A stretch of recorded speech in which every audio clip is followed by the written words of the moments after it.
30평 기준이에요. 대략 한 2천만 원에서 2,600만 원이에요. 저 밑은 아주 그냥 뭐 개차반인 거고.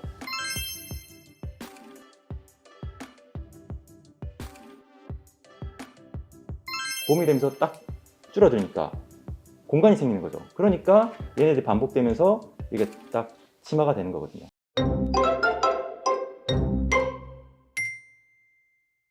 궁금하신 거 물어보십시오. LH에서 신도시에 예. 조망하는 택지들 있잖아요. 예. 그런 데는 진해역이 거긴 진해력이 거의 훨씬 낫죠. 왜냐면 LH는 예를 들어서 LH에서 안 하는 일이 뭐냐면요. 산을 다 날려가지고 3m 단을 접어가지고 택지 만드는 건 잘 안 해요. 저는 현재까지 본 적이 없습니다. 저는 현재까지. 대부분 전체를 다 드러내서 산을 없애죠. 동산 하나를 없애는 경우는 있어도 이걸 단을 접어서 하진 않아요. 지형을 살리진 않아요. 지형을 살리는 건 업자들이 살려요. 저 같은 업자들이. 예, 근데 이게 뭐가 문제냐면 여러분들이 한번 저희가 시공하는 보강토를 보시면 그리드가 다 밖으로 나와 있어요. 저희는 그리드를 밖으로 빼거든요. 왜냐하면 육안으로 그리드가 시공이 얼마 수준이 되는지 확인하려고. 그러니까 저희는 보강토를 2장 쌓고 하나를 빼요. 근데 어느 업체도 그렇게 하는 데는 없어요. 왜냐하면 법령으로 정해진 게 세 단이니까. 세 단 하나씩 빼는 거니까. 이게 어떤 문제가 있냐면 그리드를 깔아주고 10톤 노라가 이걸 때려줘야 돼요. 근데 10톤 노라 하루 일대가 80만 원이에요. 한 달 쓰면 2,400이잖아요. 그럼 여러분들 쓰겠습니까? 여러분이 업자면? 남들 아무도 안 하는데. 그래서 택지를 조성하면은 택지가 이게 흙이 이렇게 가라앉아요. 이렇게 생겨서. 그러니까 저희가 그러니까 이제 보강토로 택지 만드는 걸 저희가 되게 많이 했어요. 많이 해왔고 뭐 지금도 하고 있는데 결론적으로는 저희도 집을 바로 짓진 않아요. 만들어 놓고 놔뒀다 지어요. 예, 바로 놔뒀다 지어도 이게 치마되는 게 눈으로 보이는데 왜냐면 저희가 이제 제가 화성소정마을에 살고 있는데 저희 그 열화상 카메라로 겨울마다 찍어요. 찍는 이유는 하나예요. 그러니까 이게 뭐냐면 지금보다 내년이 좀 더 나아야 돼요. 좋은 재료를 쓰는 것도 물론 중요하지만 좋은 재료를 써서 할 수 있는 건 어떤 한계가 있어요. 그러니까 예를 들어서 다 우리가 미술을 한다고 칠게요. 그러면 저는 10년 차고 뭐 어떤 분은 이제 1년 차예요. 물감 5,000원짜리 사서 줬어요. 그림이 똑같은 그림 나오나요? 아니잖아요. 똑같은 거예요. 그러니까 저희가 지금 쓰고 있는 뭐 레아웃 창호나 아니면은 뭐 인텔로나 이런 자재들이 저희가 처음부터 컨택했던 게 아니라 저도 계속 디벨롭을 하면서 찾은 거예요. 찾은 거고 그리고 제가 YKK 도어를 정말 좋아하는데 이게 좋은 건요. 이거 열관율가 꽝이에요. 근데 얘도 패시브가 있어요. 비싸서 못 쓰는 것 뿐이지. 저도 그 평창 현장에 처음 써봤거든요. D50 모델을. 그럼 패시브 등급이 나옵니다. 근데 문짝 하나에 저희가 그러니까 도매로 받는 가격이 600만 원이 넘어가요. 그러면 이게 날라오고 설치하고 그럼 거의 800만 원, 1000만 원 누가 그걸 쓰냐 이거죠. 근데 레아웃도 도어가 나와요. 독일식 도어가 나와요. 근데 딱 가서 보면 어떤 느낌이냐면 이걸 문을 닫으면 핵폭발이 일어나도 나는 안전하겠지라는 느낌이에요. 정말 그런 느낌이에요.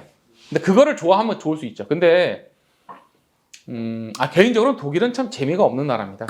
그런 것들은 잘하지만 근데 일본은 이런 재미라는 걸 잘 살려서 굉장히 부속이 되게 좋아요. 그래서 이거 쓰는 겁니다. 어쨌든 뭐 그 얘기는 그렇게 마무리할게요. 또 다른 분 질문이요. 동결 심도가 정해져 있고 기초를 그 정도를 파야 되지 않습니까? 그거보다 더 판다는 말씀을 하시는 거고. 그렇죠. 그렇다면 그 돈이 그 비용들이 더 들어간다는 거고. 네. 그렇게 하는 것이 네. 그 옆에 단열을 하고 막 이런 것보다 그런 측면은 그렇게 저는 그게 더 중요하다고 보는 입장인 거예요. 저는. 그러니까 이제 우선 동결심도는 한국에서 동결심도는 도로 공사 관련된 기준이에요. 주택 관련된 건 별도로 없죠. 맞죠, 소장님? 예. 주택 관련성 없습니다. 없고 제가 알기로 없어요. 없고 이제 도로 관련해서인데 이게 좀 어폐가 있는 게 뭐냐면 우리는 물 어는 것에 대해서 많은 고민하지 않아요. 근데 여러분들 단독주택 오래 살아보시면 물 얼어서 고민하는 경우가 되게 많아요. 고생을 해요. 얼면 방법이 없어요, 진짜. 얼면. 왜냐하면 내가 어렸을 때는 그 동네 다 얼었거든요. 그래서 이거 뚫어주는 애가 안 와요. 예. 그래서 저는 저 창고에 뚫어주는 기계도 있어요. 제가 녹여야 되니까 뭐 해결을 해야 되지 않습니까? 근데 이걸 왜 말씀을 드리냐면 제가 이 주택 관련된 비즈니스를 경기도에서부터 처음부터 시작했던 게 아니에요. 경기도에서 하다가 제가 몸이 안 좋아서 강원도에서 가서 한참을 했어요. 강원도에서 단지 만들고 이런 것들을요. 근데 거기 기준을 생각하다 보니까 너무 그거를 안 하면 고생스러운 거예요. 그걸 아니까, 겪어봤으니까. 집이 얼어가지고 화장실 변기가 물이 안 들어가요. 한 달 동안 그렇게 놔둬봐요. 어떻게 되겠습니까? 그런 경우들이 되게 많았어요. 그래서 그런 것 뿐입니다. 근데 그건 전 그게 강한 거고, 근데 이제 이거는 있는 것 같아요. 그 이제 예산이 정해져 있잖아요. 우리 모두는 다 예산이 정해져 있잖아요. 돈을 이렇게 쌓아놓고 하는 게 아니지 않습니까? 그러면 우선순위가 뭐냐는 걸 아는 건 필요한 것 같아요. 예. 우선 협회에서 말하는 거는 저는 맞다 틀리다 제가 말할 필요는 없는 거고, 제 입장에선 협회에서 얘기하는 것보다 나는 이 부분이 더 중요하다고 생각을 한다라는 걸 말씀드리는 거예요. 그리고 이제 말씀하세요. 그러니까 기초를 얇게 저기서 네. 자료 본 것 같은데 기초를 얇게 파고 네. 요 소규모 건축물 같은 경우는 그 건물 무게가 지탱할 수 있기 때문에 얇게 쳐도 된다는 얘기를 들은 거. 그 맞습니다. 예, 그건 이제 오 소장님이 말씀해 주실 거고, 그건 맞는 얘기고요. 그게 틀렸다고 말씀드린 게 아니에요. 그건 맞는 얘기고요. 근데 물은 이제 제가 이렇게 좀 이렇게 생각해 보세요. 가만히 생각해 보시면 여러분 상수도를 이걸 갖다가 기초를 갖다가 600 치는 사람이 1m 아래로 묻어서 한 1.5m 묻어서 이렇게 넣어서 이렇게 뺄까요? 그럼 없어요. 그런 경우. 거의 기초 높이만큼 그냥 깔아서 가요. 대부분 그렇습니다. 그리고 얼면 추우니까 얼었죠. 단독주택은 그게 정상입니다. 또는 뭐 다른 이유를 대죠. 근데 물론 여러분이 집을 살면서 얼었다 그러면 우선 집을 짓고 1년이 지나서 얼어요. 신기하게도 2, 3년 지나서. 네. 바로 안 얼어요. 바로 얼면 전화해서 난리를 칠 수 있잖아요. 나 3년 지났어요. 이거 전화기도 뭐해? 근데 얼었어. 그럼 누가 와요? 그러니까 안 얼어야 되는 거예요. 물은요 안 얼어야 되는 거예요. 근데 여러분이 짓는 단독주택이 모두가 다 택지에 있는 상수도를 공급받으면 좋겠지만 안 그런 경우가 절반이라는 거예요. 그러면 여러분 지하수를 파서 써야 되는데 그게 얼면 누가 책임지냐 이거죠. 그러니까 제가 이 부분 강조하는 이유는 제가 그 경험 많이 해서 그런 거예요. 그러다 물 길러다가 뭐 빨래도 하고 물 길러다가 뭐 애들도 시키고 막 그런 거 많이 해서 그런 거고, 그러니까 이거는 저는 제가 그 생각이 강한 이유는 그것 때문입니다. 그러니까 뭐가 맞다 틀리다가 아니라, 그러니까 분명히 이 부분은 저는 계속 이슈가 될 거라고 생각하고 논쟁이 있을 거라고 생각해요. 예를 들어서 서울이 한참 딱박 추워서 한 20도 들어갔어요. 영하 20도로 다 얼었어. 그게 한 3번 4번 돼봐요. 그럼 그 다음 또 분위기 바뀔걸요? 전 그렇게 생각합니다. 물론 협회에서 말하는 시공 매뉴얼이 있습니다. 근데 저는 그거보다 더 깊이 들어가야 된다고 생각을 하는 거예요. 동결심도 관련해서는. 그리고 진해력 관련해서는 이거는 정말 이슈가 많은 게, 장비가 땅을 딱 파는 순간 딱 한 바가지 끄집어내잖아요. 나와 안 나와 딱 땅 보면 알아요. 근데 진짜 땅을 파도 안 나오는 경우가 있어요. 예를 들어서 저희 카페 사진 중에서 그 대구 지묘동이 있어요. 대구 지묘동은 실제로 진흙이 나와요. 근데 모양이 저기가 무너질 것 같아. 진흙 덩어리예요. 다 그냥 이 땅 생땅을 팠는데 다 진흙 덩어리. 다 이게 바가지가 이렇게 떡떡 붙어요. 이렇게 떡떡 붙어요. 그래서 거기서 CRP를 다 박았어요. CRP 4m짜리를 저희가 10몇 개 박았어요. 네. 그렇게 해서 집을 지었어요. 근데 이거는 뭐냐면 진짜 케이스 바이 케이스입니다.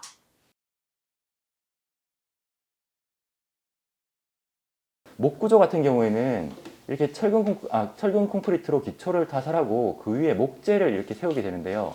그래서 가능하면 요 기초 상부에 단열재를 할 때 요 토대목을 충분히 덮을 수 있도록 이렇게 단열재를 설치하도록 이렇게 좀 안내를 드리고 있습니다.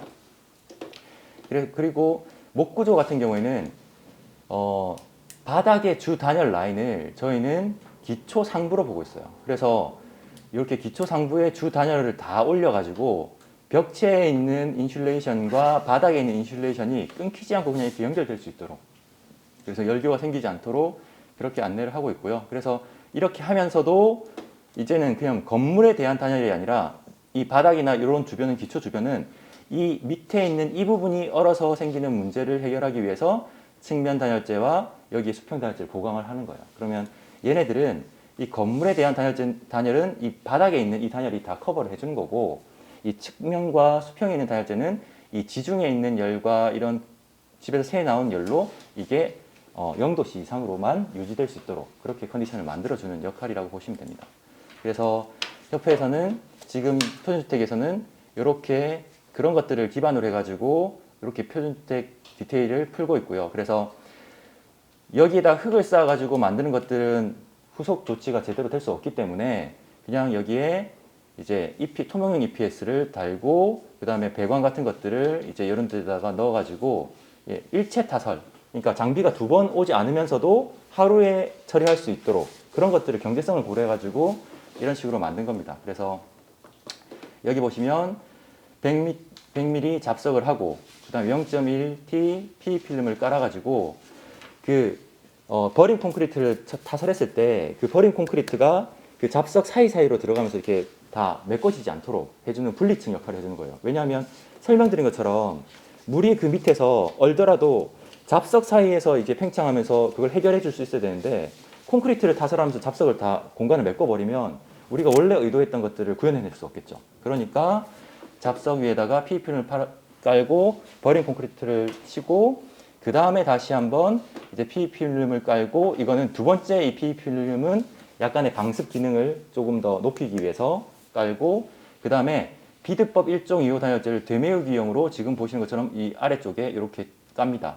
얘는 저희가 에너지 해석할 때 아예 단열 성능이 없다고 보고 해요. 왜냐하면 비드법 단열재는 그 알갱이 스티로폴 알갱이에 수분이 들어가면 단열 성능이 그냥 떨어질 수 있기 때문에 그냥 이거는 넣어 놓으면 훨씬 좋게 구현이 되겠지만 에너지 해석적으로는 빼고 이제 하게 되고요. 그다음 기초를 메트로 300으로 쭉 치지만 지금 보시는 것처럼 메인 하중이 내려갈 수 있는 이런 벽체 하부에는 별도로 이렇게 다 보처럼 이런 것들을 만들어 가지고 그 하중들이 온전하게 이 EPS가 아니라 이 바닥으로 다 전달될 수 있도록 그렇게 하고 있습니다. 그리고 그 위에 기초 슬라브 치고 그 다음에 비드법 단열재를 150mm를 까는데 50mm를 먼저 깔고 100mm를 이렇게 깔아서 150mm를 하죠.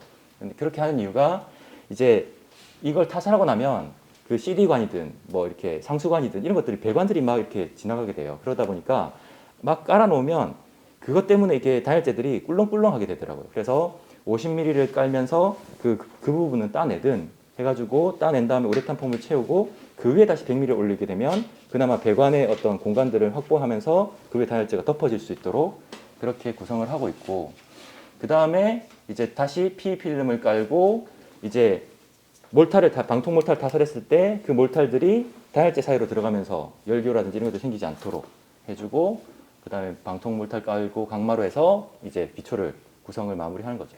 지금처럼 펴를 판 다음에 이제 세석 같은 것들을 이렇게 쭉 하고 이렇게 해서 이제 컴팩터로 다지고 PE필름을 깔고 버림을 치고 그 다음에 지금 보시는 것처럼 이 위에 이제 뭐 이렇게 벽체가 내려가는 부분들은 다 이렇게 보고 같은 것들을 만들고 여기 토목용 EPS를 깔아서 이제 콘크리트를 착 한 번만 오면 한 번만 타설하면 전체가 다 될 수 있도록 그렇게 만들어 주는 거죠. 그래서 이렇게 만든 다음에 이렇게 콘크리트 타설해서 이제 기초를 마무리하는 겁니다. 그래서 지금 보시는 것처럼 이렇게 기초를 타설하더라도 메인 단열재는 이 위쪽이라면 여기에 측면 단열재를 이렇게 붙여주면 저희가 시뮬레이션 상으로는 측면 단열재가 없을 때는 여기로 열이 빼앗기면서 요 아래쪽이 영하로 떨어지지만 여기 측면 단열재를 이렇게 붙여주면 이 부분이 0도 이상으로 유지될 수 있는 수준으로 이제 만들어 줄 수 있을 것 같다라고 이제 생각을 하는 거죠. 그래서 다시 한번 강조드리지만 무엇이든 기초가 얹혀지는 바닥은 무엇이 구조적인 안정성이 담보되는 상태에서 그 위에 쌓아 올리는 게 맞는 거다.